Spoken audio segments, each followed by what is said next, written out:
Cerita diawali dengan latar kamar hotel yang di situ terdapat pasangan suami istri masih remaja yang sedang mencoba sebuah obat atau pil keluaran terbaru bernama Synchronic, yang setelah keduanya menenggak pil tersebut, si suami lantas pergi ke lantai atas menggunakan lift sementara si istri tetap berada di dalam kamar. Yang tak lama berselang muncullah fenomena aneh saat kamarnya tiba-tiba berubah menjadi seperti hutan dan muncul seekor kakek disusul dengan seorang ular yang mematuk kakinya dan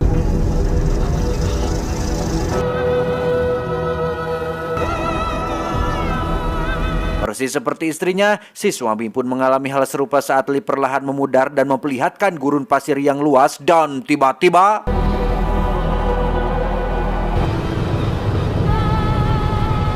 dan inilah Synchronic. Kisah akan berfokus pada seorang paramedis bernama Steve yang terlihat sedang bekerja bersama dengan rekan kerjanya bernama Dennis. Mereka baru saja mendapat panggilan darurat untuk datang ke sebuah tempat kejadian perkara yang di situ terdapat seorang pria terluka akibat tertusuk pedang kuno dan anaknya yang diduga mengalami overdosis heroin, serta terdapat beberapa bungkus pil Synchronic persis seperti yang dikonsumsi oleh pasangan suami istri di awal tadi. How's it going in there, man? You do this?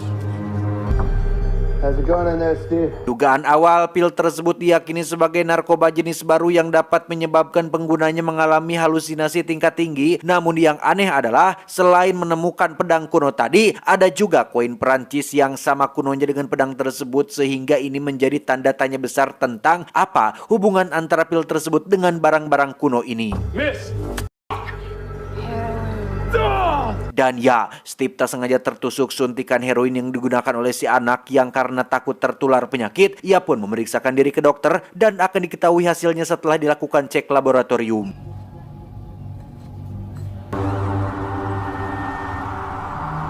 Sejenak kita tinggalkan dulu urusan obat keluaran terbaru ini dan beralih ke kehidupan rekan kerja Steve, yaitu Dennis. Diketahui jika Dennis ini sudah berumah tangga dan sudah dikaruniai 2 orang anak. Yang pertama ada Brianna yang sudah berusia 18 tahun dan satu lagi masih balita. Hubungan antara Dennis dan sang istri sudah lama bermasalah, bahkan sudah pisah ranjang tapi belum sampai ke tahap cerai, dan hampir setiap hari si Dennis ini terus saja mengeluh tentang rumah tangganya kepada Steve. Hal inilah yang membuat Brianna ikut menjauhi Dennis ayahnya, sehingga terkadang Dennis sering merasa iri terhadap kehidupan Steve yang meskipun masih lajang di usia yang sudah matang ini, hidupnya seolah lebih tenang dan tidak hariwang dibandingkan dengan seorang pria yang sudah berumah tangga seperti dirinya.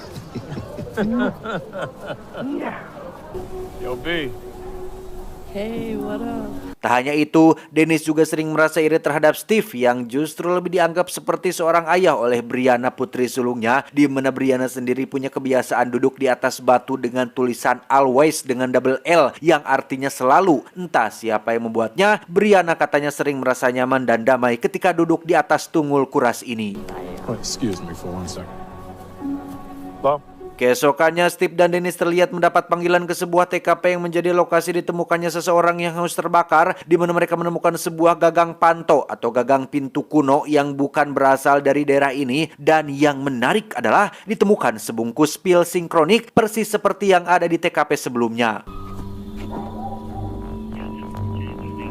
Sore harinya, Steve pergi ke rumah sakit untuk melakukan tes MRI yang hasil diagnosanya benar-benar sangat mengejutkan karena ternyata Steve menderita tumor otak besar. Ada satu bagian otak bernama kelenjar pineal yang merupakan kelenjar yang menghasilkan hormon melatonin yang berfungsi untuk mengatur siklus tidur, dan menurut rumor yang beredar, kelenjar pineal itu juga lah yang berfungsi sebagai mata ketiga manusia, alias dapat menangkap frekuensi tinggi dan mengalami fenomena penglihatan batin semacam indigo mungkinlah. Nah, yang menarik adalah di usia Steve yang bisa dibilang lebih dari dewasa, kelenjar pinealnya nyatanya masih dalam kondisi seperti remaja, yang artinya masih segar, masih lunak, tidak mengeras, dan masih bagus. Hal itu terjadi akibat adanya tumor yang tumbuh di otaknya, yang karena kelenjar pinealnya menutupi tumor tersebut membuat dokter tak bisa melakukan operasi pembedahan, yang dengan kata lain hanya tinggal menunggu waktu beberapa minggu saja sampai Steve menemui ajalnya. Innalillahi wa inna ilaihi raji'un. Karunia inside, but yours is at the top, here like a soda cap. Tak ingin bereaksi lebay dan melebih-lebihkan tentang penyakit yang dideritanya, Steve memilih untuk diam dan tak menceritakan kepada siapapun termasuk Dennis, dan seolah semuanya baik-baik saja. Justru mereka berdua malah mendapat panggilan ke sebuah TKP yang merupakan hotel tempat pasangan suami istri menginap yang ternyata adalah pasutri yang kita lihat di adegan awal tadi.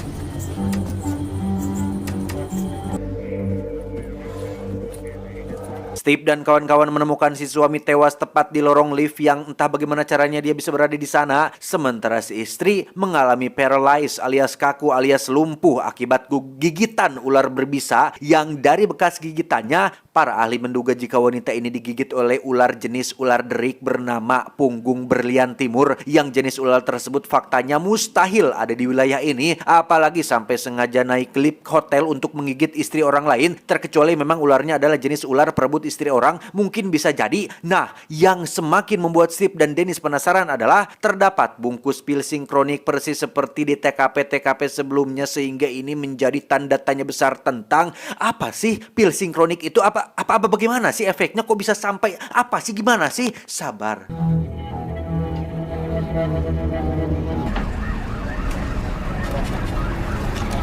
Ketika Steve dan Dennis sedang berada di bar, Dennis beberapa kali melihat Steve minum obat penenang dan mengira jika Steve kecanduan obat-obatan, tanpa tahu jika hal itu Steve lakukan adalah untuk menenangkan pikirannya dari penyakit tumor otak yang dideritanya. Hey. Tak lama mereka pun mendapat panggilan darurat dari sebuah kos-kosan remaja yang di situ mereka menemukan dua remaja hampir tak sadarkan diri akibat pil sinkronik yang mereka konsumsi. Yang alangkah terkejutnya Steve dan Dennis saat baru menyadari jika kedua remaja ini adalah teman sekelasnya Brianna yang diketahui menghilang entah kemana. Terakhir si teman melihatnya, Brianna sedang duduk di salah satu kursi yang ada di sana, sehingga semakin geram dan penasaranlah Steve terhadap apa sih pil sinkronik itu. She's missing.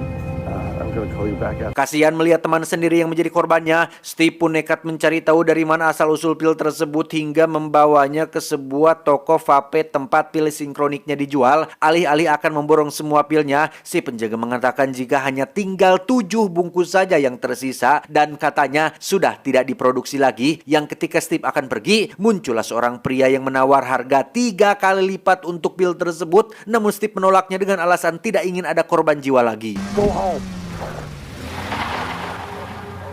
Singkat cerita, malam pun tiba. Ketika Steve sedang istirahat, ia terbangun oleh suara yang berasal dari ruangan tamu yang ketika diperiksa, ternyata ada pria tadi siang yang sempat menawar pil sinkroniknya. Dia bernama Dr. Kermani, orang yang membuat pil sinkronik ini. Dari penjelasannya akhirnya diketahui jika bahan utama pembuatan pil tersebut adalah bunga merah langka yang tumbuh di daerah terpencil di gurun California. Alih-alih menciptakan obat dengan efek menyerupai narkoba dengan tujuan untuk mengurangi ketergantungan para pecandu narkoba, nyatanya pil sinkronik memicu kelenjar pineal manusia untuk mengalami suatu fenomena atau anomali tak biasa layaknya pergi ke masa lalu, yang jika Anda menganggap apa yang dialami pasutri di awal hanyalah halusinasi semata, Anda salah, karena yang mereka alami adalah nyata, senyata bau kentut Anda sehabis makan hui atau telur rebus. Itulah alasan kenapa Dr. Kermani jauh-jauh datang ke sini dari Tasikmalaya adalah untuk menarik semua obatnya, karena setelah diteliti lebih lanjut, pil tersebut berfungsi sebagai perantara untuk membawa penggunanya ke dalam fenomena yang disebut sebagai perjalanan waktu alias time travel.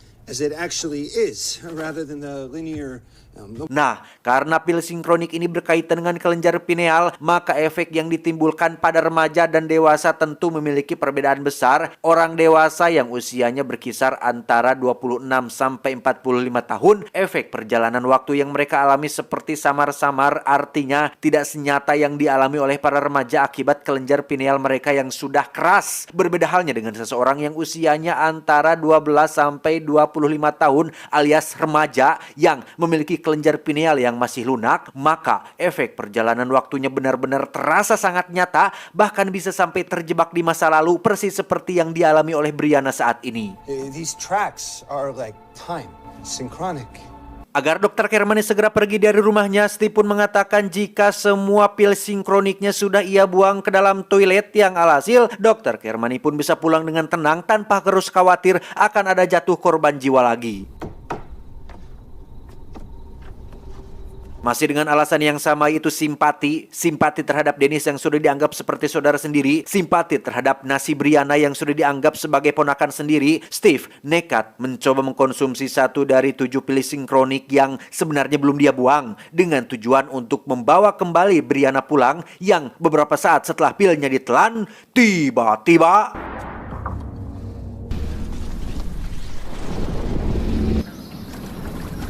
ya, Steve akhirnya bisa merasakan sendiri sensasi berada di tempat lain, lebih tepatnya sebuah rawa dengan seekor buaya yang siap menerkamnya. Namun yang paling bahaya adalah ada seorang pria dengan senjata tajam yang bermaksud untuk menyerangnya, tetapi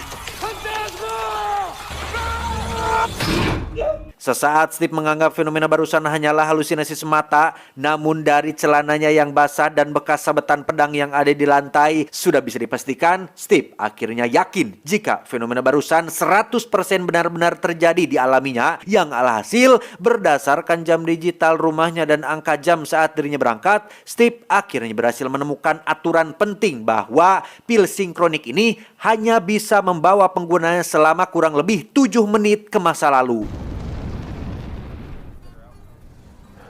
Setelah memahami aturan mengenai durasi efek dari pil ini, kini saatnya Steve mencari tahu lokasi geografis masa lalu. Apakah lokasinya akan sama atau tidak jika dia berpindah tempat dari sofa ke depan meja, yang sambil direkam untuk sebagai barang bukti, Steve pun langsung meminum pilnya dan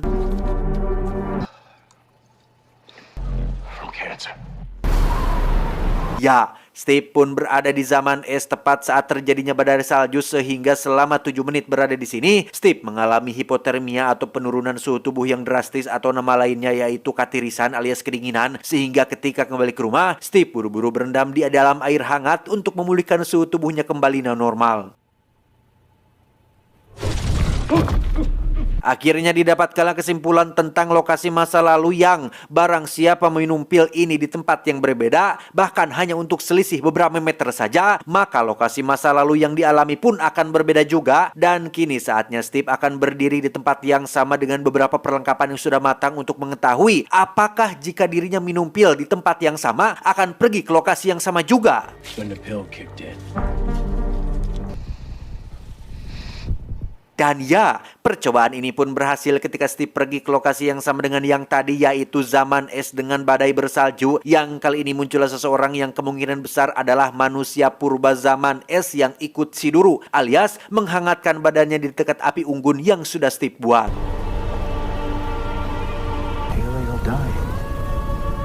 Setelah memahami aturan tentang waktu dan lokasi, kini Steve akan melakukan percobaan untuk mengetahui apakah dirinya bisa membawa orang lain bersamanya hanya dengan berada di dekatnya sambil bersentuhan, di mana Steve menggunakan anjing peliharaannya sendiri dalam percobaan ini. Dan The last few experiments got me thinking. ya, anjing peliharaan Steve pun ikut terbawa ke masa lalu, sehingga bisa disimpulkan bahwa barang siapa bersentuhan dengan seorang pengguna pil sinkronik, maka makhluk hidup atau benda mati yang ada di sekitar atau yang bersentuhan langsung dengan si pengguna akan ikut terbawa dan merasakan efek perjalanan waktu. Namun malah salahnya sekarang adalah Steve berada di rumah salah satu warga dari tahun 1800-an, sehingga ia dan anjingnya harus segera keluar sebelum si pemilik rumah ngamuk dan melukainya menggunakan pisau.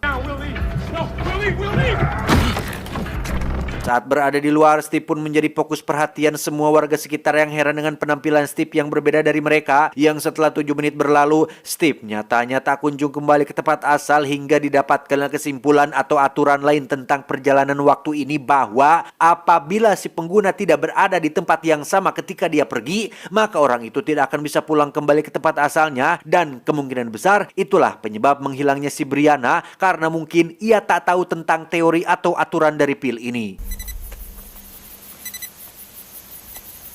Dengan sangat terpaksa, Steve harus menunggu malam hari sampai si pemilik rumah tertidur lelap, yang sebelum masuk, Steve pun meminum pil tersebut untuk sebagai tiket pulang. Yang setibanya di dalam dan waktu hampir mendekati 7 menit, muncullah si pemilik rumah yang kembali mencoba mengusir dan menyerangnya, yang tepat pada saat waktunya habis, si anjing pun malah pergi menjauhinya, sehingga Steve harus merelakan anjing kesayangannya tertinggal dan tak bisa pulang kembali ke tempat asalnya.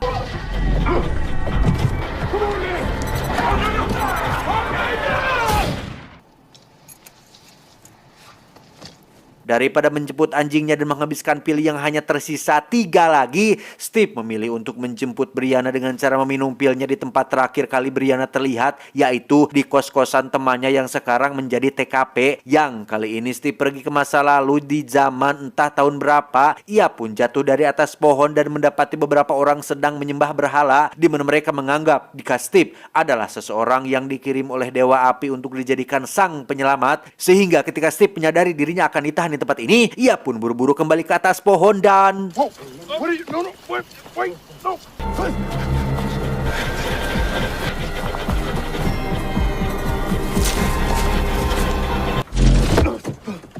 Tak lama, muncullah teman Brianna yang punya kosan ini mengatakan jika Brianna memang sempat terlihat duduk di kursi ini, tapi bukan menghilang di tempat ini. Didn't you say that? I almost. Tersisa 2 pil terakhir yang harus benar-benar dimanfaatkan dengan baik. Steve yang belum tahu di mana Brianna menenggak pil itu pun memilih untuk keluar dan menemui Dennis ayahnya. Yang di sini Steve akhirnya jujur jika dirinya menderita tumor otak dan hidupnya mungkin tak akan lama lagi. But then I found out I was dying. Pada titik ini, Dennis nampaknya harus banyak-banyak bersyukur karena sesuatu yang terlihat bagus belum tentu baik. Kelihatannya saja Steve seolah I am single and very happy, padahal setiap malam dia tidur dengan suasana sepi, makan sendiri, sempak tidak ada yang mencuci, dan yang paling terberat adalah tumor otak yang membuatnya terancam mati. Sadar jika dirinya tak punya banyak waktu lagi, Steve pun menceritakan tentang pil sinkroniknya dan memperlihatkan rekaman video saat dirinya sedang melakukan percobaan, yang di situ keduanya pun teringat dengan batu atau tunggul kuras yang sering Brianna duduki, yaitu batu dengan tulisan Always yang ada di taman, sehingga keduanya pun segera meluncur ke sana untuk menjemput Brianna yang ada di masa lalu. Sambil mengobrol, Steve pun langsung meminum 1 dari 2 pil terakhirnya dan mendapati dirinya berada di medan perang tepat saat terjadinya Perang Dunia Pertama di tahun 1914, yang karena banyak tembakan dan peluru berseliweran, Steve pun lari dan bersembunyi di bawah lubang perlindungan sambil teriak-teriak memanggil nama Brianna.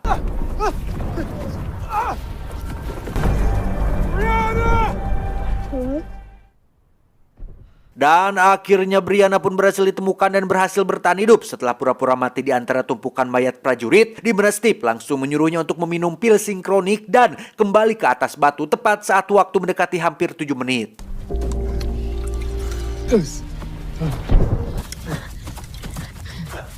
Di detik-detik terakhir mereka akan kembali, selalu saja ada masalah yang tak diduga-duga kedatangannya, yaitu kemunculan seorang tentara yang mengacungkan senjata api, sehingga alih-alih untuk tetap bersentuhan satu sama lain, Steve terpaksa melepaskan tangannya dari Brianna dan mencoba untuk membujuk si tentara agar tidak menembaki mereka berdua. Yang ketika si tentara berjalan mendekat, ia tak sengaja menginjak ranjau darat sehingga...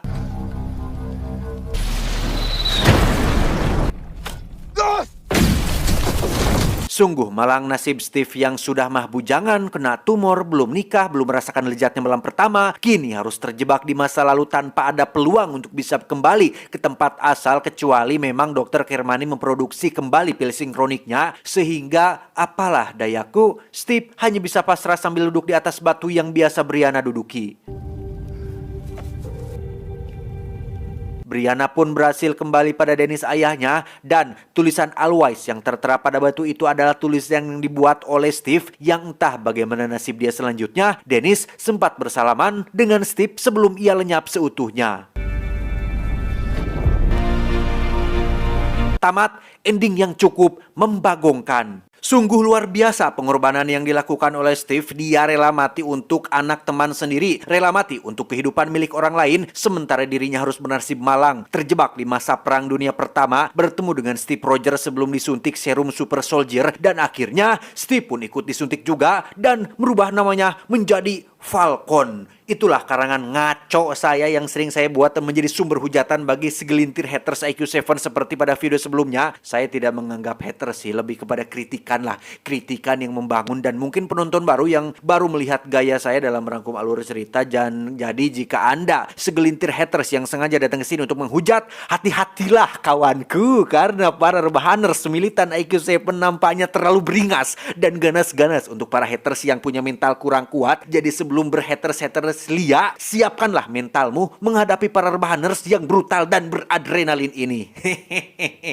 Bercanda ketang. Kalau mau nge-hate, mau komen negatif, silahkan. Sok aja, sok sing banyak. Bebas di sini mah. Semakin Anda haters, semakin cuan lah video ini, bebas lah di saya nggak pernah minta subscribe, jarang minta. Mau komen silahkan, bebas pokoknya. Di IQ7 mau nge-hate, mau ini, sok tenang, kita mah tidak baper-baperan. Kalau di IQ7 mah sangat senang. Yang penting acuan. Astagfirullah. Enggak, ketang lah. Pokoknya mah mau nge-hate, mau ini, diterimalah pokoknya mah. Ku saya mah senang sekali pokoknya mah. Berkaca dari sosok Dennis yang selalu mengeluh padahal sudah punya keluarga yang sehat-sehat dibandingkan Steve yang bernasib malang, bahwa pesan yang bisa kita ambil dari film ini adalah jadilah pribadi yang bersyukur agar rezeki tetap diguyur. Saya John, mewakili direksi yang bertugas, mengucapkan terima kasih dan sampai jumpa di video selanjutnya. Adios. Paham mulus, om-om warnet. Cuau, cuau, cuau.